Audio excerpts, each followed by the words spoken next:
In Paraguay, one name strikes fear and anger among victims of fraud: Lourdes Lorena Laterra Sanchez, most commonly known as Lorena Laterra. She's been called a scam artist, a liar, and even a mastermind of corruption. Over the years, she's devastated countless people, from foreigners chasing new opportunities to locals who trusted her promises. Today, we're breaking down the truth behind Lorena's schemes, the victims she's left behind, and the disturbing connections that have kept her above the law. Lorena's schemes, the first red flag.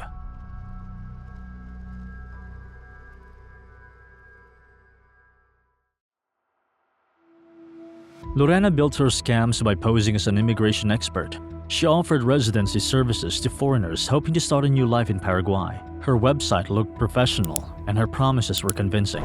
One foreigner who asked to only be called John handed over thousands of dollars, expecting a smooth process.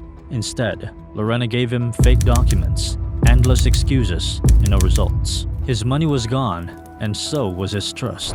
Or a Canadian, who we will call Gregory, who had his $5,000 solvency deposit stolen by Lorena. She also dared to drain his credit card, claiming she was holding it for safekeeping, through repeated cash advances, ultimately destroying his credit in Paraguay. These weren't isolated cases either. It started a long pattern of deceit that left her estimated 25+ victims desperate for answers. Corruption and connections, the untouchable prosecutor.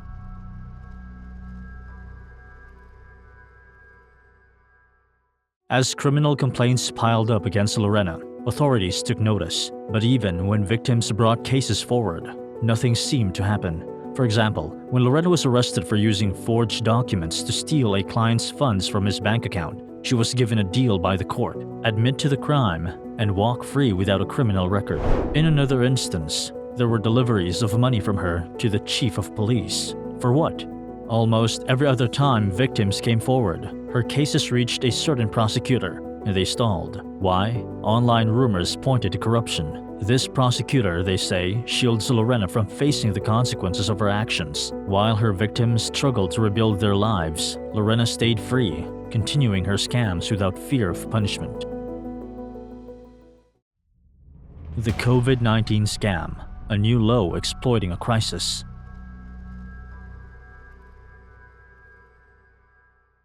During the pandemic, Lorena's crimes appear to have reached a new low. Reports implicate her in the theft of $1 million meant for COVID-19 relief, using fake businesses and forged documents. While people struggled to survive, Lorena thrived. That money was meant to help those in need, not to line the pockets of someone acting above the law. These actions showed just how far Lorena was willing to go to exploit any opportunity, no matter the cost to others. The local angle, scams close to home.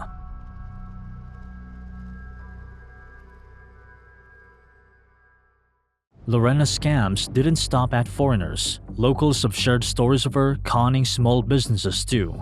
One restaurant owner recalled how she complained about her food just to get free meals. Others say she promised deals that never came through, leaving them out of pocket. These smaller scams might seem petty, but they reveal her true character, a person willing to exploit anyone for her own gain.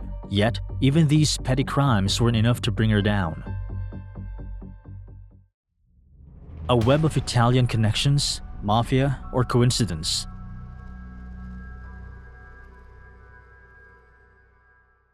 There's one detail that has many people talking. Lorena, her lawyer, and the prosecutor who stalls her cases all share Italian heritage. They are Italian Paraguayans. Is it just a coincidence, or is there a deeper connection at play? Some speculate that this group operates like a mafia, protecting each other and ensuring Lorena stays untouchable.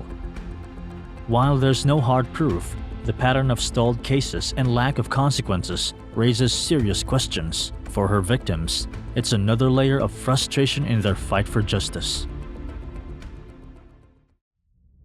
Exposing Lorena Laterra.